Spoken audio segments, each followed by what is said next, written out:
Hello my dear friends, banking ടെക്സ്പോർട്ടിൻ്റെ എൻ്റെ എല്ലാ സബ്സ്ക്രൈബേഴ്സ് സുഹൃത്തുക്കൾക്കും ഒരു പുതിയൊരു വീഡിയോയിലേക്ക് സ്വാഗതം. ഇന്നത്തെ വീഡിയോയിൽ നിങ്ങൾക്ക് ഏറ്റവും പ്രയോജനപ്രദമായ ഒരു വീഡിയോ ആണ് നമ്മളിവിടെ ചെയ്യാൻ പോകുന്നത്. അതായത് നമ്മുടെ എല്ലാ സബ്സ്ക്രൈബേഴ്സ് സുഹൃത്തുക്കളും അല്ലെങ്കിൽ നമ്മുടെ കസ്റ്റമേഴ്സും എന്താ പറയുക, ഒരാഴ്ചയിൽ 5 ദിവസമെങ്കിലും നമ്മൾ യൂട്യൂബിലോ അല്ലെങ്കിൽ ഗൂഗിളിലോ സെർച്ച് ചെയ്യുന്നത് സിബിൽ ഇല്ലാത്തവർക്ക് ഏത് ആപ്പാണ് അല്ലെങ്കിൽ ഏത് ബാങ്കാണ് ലോൺ കൊടുക്കുന്നത്, അതുപോലെ തന്നെ സാലറി ഇല്ലാത്തവർക്ക് ഏത് ലോണാണ് കൊടുക്കുന്നത്, സെൽഫ് എംപ്ലോയീസിനും അതുപോലെ തന്നെ ഫ്രീലാൻസേഴ്സിനും അല്ലെങ്കിൽ നെഗറ്റീവ് ഏരിയയിലുള്ളവർക്കും ഏത് NBFCയോ ബാങ്കോ ലോൺ കൊടുക്കും. ഇങ്ങനെ ഞാൻ ഉൾപ്പെടെയുള്ള ആൾക്കാർ ഡെയിലി സെർച്ച് ചെയ്യുന്ന കാര്യമാണ്. ഓക്കെ, അപ്പോൾ ചില ആപ്പ് നമുക്ക് നല്ല രീതിയിൽ അല്ലെങ്കിൽ ചില ബാങ്കുകൾ നമുക്ക് നല്ല രീതിയിൽ ഇൻട്രസ്റ്റ് കുറഞ്ഞുള്ള ലോൺ തരുന്നുണ്ട്.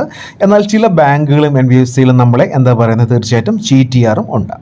അപ്പോൾ അങ്ങനൊരു ഇൻഫർമേഷനാണ് ഞാനിവിടെ പറയാൻ പോകുന്നത്. നിങ്ങളത് ശ്രദ്ധിച്ച് കേൾക്കുക, നിങ്ങൾക്ക് തീർച്ചയായിട്ടും ഉപകാരപ്പെടും. അപ്പോൾ നമ്മളിൽ പല ആൾക്കാരും ഈ റോൾ ചെയ്യുന്നത് പോലെ, പണ്ടത്തെ ഈ തമിഴൻ അണ്ണാച്ചിമാർ പൈസ കൊടുത്ത് റോൾ ചെയ്യുന്നുണ്ടല്ലോ, അതേപോലെയാണ് ഇപ്പോൾ നമ്മൾ ഓരോ ആപ്പിൽ നിന്നും എടുത്തിട്ട് അടുത്ത ആപ്പിലേക്ക് പേ ചെയ്യുന്നത്. ബ്രാഞ്ചിൽ നിന്ന് എടുത്തിട്ട് ട്രൂ ബാലൻസിലടയ്ക്കും, ട്രൂ ബാലൻസിൽ നിന്ന് എടുത്തിട്ട് എന്താ പറയുക നമ്മൾ നാവിയിലടയ്ക്കും, നാവിയിൽ നിന്ന് എടുത്തിട്ട് ബ്രാഞ്ചിലടയ്ക്കും. അങ്ങനെ പല രീതിയിലുള്ള റോളിംഗ് ആണ് ഇവിടെ നടന്നുകൊണ്ടിരിക്കുന്നത്. അപ്പോൾ ഇങ്ങനെ എടുക്കുന്ന സമയത്ത് നമ്മൾക്ക് എന്തെങ്കിലും അതിബുദ്ധി തോന്നുകയാണെങ്കിൽ നമ്മൾ തീർച്ചയായിട്ടും അത് അബദ്ധങ്ങളിൽ ചെന്ന് ചാടുകയും ചെയ്യും. അത് എനിക്കും പറ്റിയിട്ടുണ്ട്, നമ്മുടെ കുറച്ച് സബ്സ്ക്രൈബർ സുഹൃത്തുക്കൾക്കും പറ്റിയിട്ടുണ്ട്. അപ്പോൾ അങ്ങനെ ഒരു ഇൻഫർമേഷനാണ് നിങ്ങളോട് പങ്കുവയ്ക്കാൻ ഞാൻ ഈ ഒരു വീഡിയോ ചെയ്യുന്നത്. അപ്പോൾ നമുക്കറിയാം, സിബിലില്ലാതെയും സാലറി ഇല്ലാത്തവർക്ക് 30,000, 40,000, 50,000, ഇൻ കേസ് 1 ലക്ഷം വരെ കൊടുത്ത NBFCകൾ ഇന്ന് നിലവിലുണ്ട്. അത് ഞാൻ പല സമയത്ത് നമ്മുടെ വീഡിയോയിൽ കൂടെ പറഞ്ഞ കാര്യവുമാണ്. അപ്പോൾ ഞാൻ അതിബുദ്ധി എന്ന് പറയുന്നത്, നമ്മുടെ ചില സബ്സ്ക്രൈബേഴ്സ് ഇപ്പോൾ ബ്രാഞ്ചിൽ നിന്ന് ലോൺ എടുക്കും, 5,000 രൂപ ലോൺ എടുക്കും.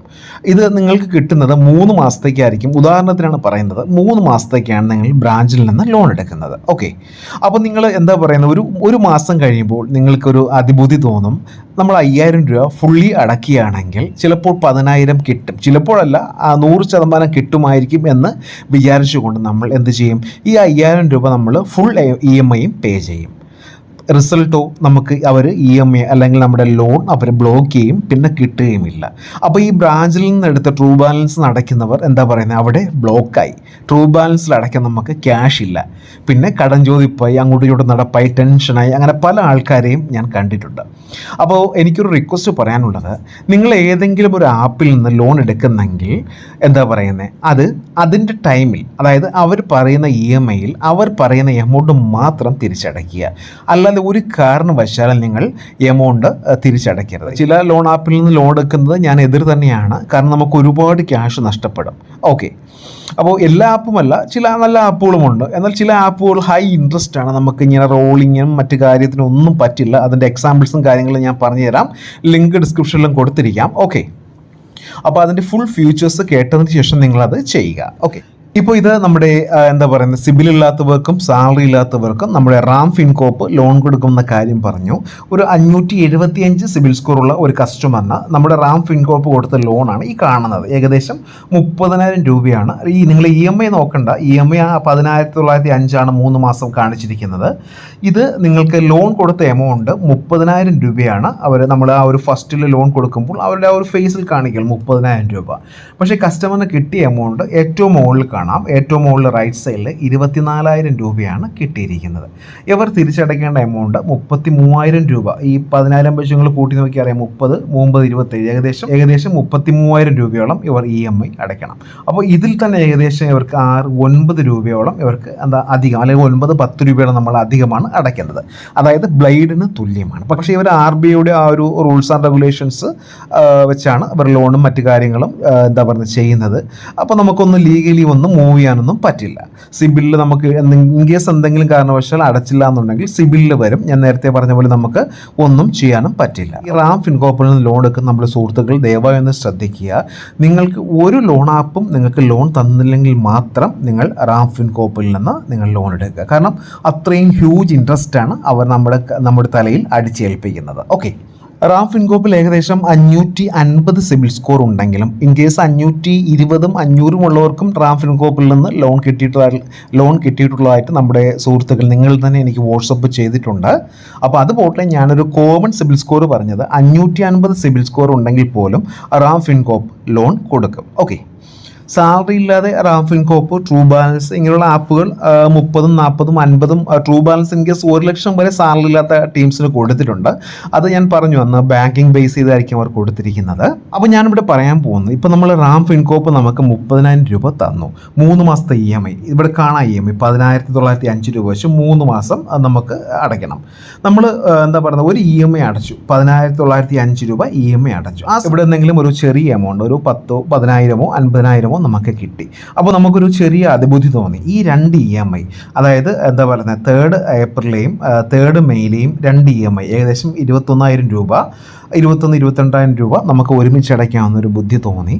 നമ്മൾ അടച്ചിട്ട് ചിലപ്പോൾ 50,000 തരും, അല്ലെങ്കിൽ തന്നിരിക്കും എന്ന ആ ഒരു ഉറപ്പിന്മേലാണ് നമ്മൾ ലോൺ എടുക്കുന്നത്. ഓക്കെ, അപ്പോൾ നമ്മൾ എന്താ പറയുന്നത്, ഈ ഒരു എമൗണ്ട് അടച്ചു, അവർ അവിടെ മൊത്തത്തിൽ ബ്ലോക്ക് ചെയ്തു, നമുക്ക് ലോൺ ക്ലോസ് ആയി.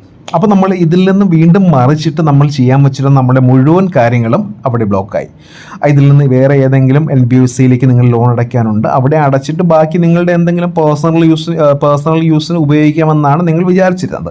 പക്ഷേ ഇവിടെ നമ്മുടെ ആ ഒരു കണക്കുകൂട്ടലെല്ലാം തെറ്റിച്ചുകൊണ്ട് അവർ നമ്മുടെ ആ ഒരു ലോൺ ബ്ലോക്ക് ചെയ്തു. ചിലപ്പോൾ നിങ്ങൾക്ക് 10,000 രൂപ അവർ വീണ്ടും തരികയുള്ളൂ. ഈ 30,000 രൂപ തന്ന കസ്റ്റമറിന് അവർ എല്ലാം കൂടെ ഒരുമിച്ച് അടയ്ക്കുകയാണെങ്കിൽ ചിലപ്പോൾ നിങ്ങൾക്ക് 10,000 രൂപ തരും. അവിടെ നിങ്ങൾക്ക് നഷ്ടമാണ്. കാരണം 10,000 രൂപ ലോൺ തരില്ല. അതിൽ അവരുടെ EMIയും കാര്യങ്ങളെല്ലാം കുറച്ചിട്ട്, EMIയും പ്രോസസ്സിംഗ് ചാർജും എല്ലാം കുറച്ചിട്ട് 8 സംതിങ്ങോളം നിങ്ങളുടെ അക്കൗണ്ടിൽ ക്രെഡിറ്റ് ആവുള്ളൂ. അപ്പോൾ അവിടെ ഹ്യൂജ് ഡിഫറൻസ് ആണ് വരുന്നത്. നിങ്ങൾക്ക് തീർച്ചയായിട്ടും നഷ്ടം വരും. ഇതേപോലൊരു ആപ്പാണ് M-Pocket. അപ്പോൾ M-Pocket എനിക്ക് സ്ക്രീൻഷോട്ട് കാണിക്കാൻ പറ്റില്ല, അവർ സ്ക്രീൻഷോട്ട് റെസ്ട്രിക്റ്റ് ആണ്. കാരണം നമ്മുടെ ഒരു സബ്സ്ക്രൈബർ 6,000 രൂപ M-Pocketൽ നിന്ന് 3 മാസത്തെ EMIയിൽ എടുത്തു. ഈ കസ്റ്റമർ ഇപ്പോൾ ഞാൻ പറഞ്ഞ പോലെ എന്താ പറയുന്നത്, ഒരു മാസം കഴിഞ്ഞ് ഈ 6,000 രൂപയും അടച്ചു. പിന്നെ അവർ കൊടുത്തത് എന്താ പറയുന്നത് 2,000 രൂപയാണ്.